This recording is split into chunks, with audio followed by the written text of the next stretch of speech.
कल्याण शहराच्या भारत गॅसच्या सर्व नागरिकांना मला नम्रतेने विनंती करायची आहे, कुठल्याच प्रकारचा गॅस तुटवडा ह्या कल्याण शहरामध्ये नाही. ज्या बातम्या येत आहेत त्या निव्वळ अफवा आहेत.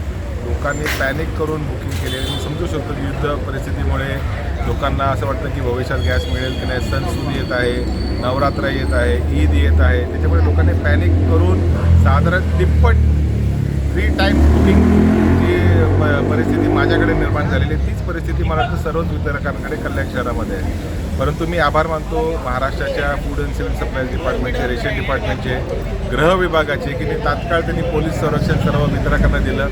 त्याचबरोबर अन्न नागरी पुरवठा विभागाने बैठका घेतल्या आणि त्याच्या माध्यमातून सुरळीत गॅस पुरवठा रोज आम्हाला 4-5 ट्रक येत आहे. पण आमची जेवढी मागणी आहे त्याच्या अनुषंगाने आम्हाला आमच्या जे भारत पेट्रोलियमचे अधिकारी ते व्यवस्थित आम्हाला पुरवठा करत आहेत. परंतु लोकांच्या पॅनिकमुळे 3 पटींनी मागणी वाढलेली आहे. त्याला ठीक आहे, आता लोकांची भावना मी समजू शकतो, परंतु लोक जी गर्दी करतात, मला हात जोडून नम्रतेने सगळ्यांना विनंती करायची की वितरकांच्या दुकानामध्ये किंवा वितरकांच्या गोडाऊनमध्ये आपण गर्दी करू नका. आपण इकडे आलात तर मला तुमच्या घरी गॅस सिलेंडर पाठवता येणार नाही. माझं कर्तव्य आहे की मला गॅस सिलेंडर तुमच्या किचनमध्ये तुमच्या घरापर्यंत पोचवायचं आहे. तुम्हीच इकडे आलात तर मी ते करू शकत नाही.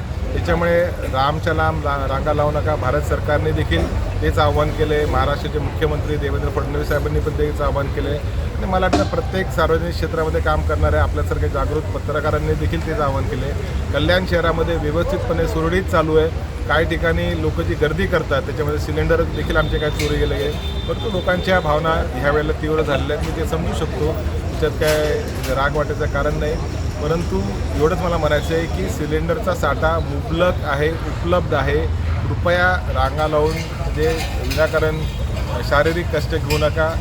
जी सिलेंडरची बुकिंग कराल ती आपल्याला व्यवस्थित मिळेल. भारत सरकारने 30 पटीने आपलं प्रोडक्शन LPGचं वाढवलेलं आहे. अनेक पाश्चात्य देशातनं नवीन इम्पोर्ट देखील सुरू झालेलं आहे. होर्मुझ बंदरवरनं आपल्या 2-3 नवीन जहाज हे मुंबईच्या तटावर जवळपास आलेलं अशी देखील बातमी आहे. त्याच्यामुळे गॅसचा तुटवडा आहे ही बातमी पूर्णपणे चुकीची आहे. भारत सरकारने व्यवस्थित गॅसची जी काय भूमिका ती मांडलेली आहे. बुकिंग केल्यानंतर किती दिवसात देणार?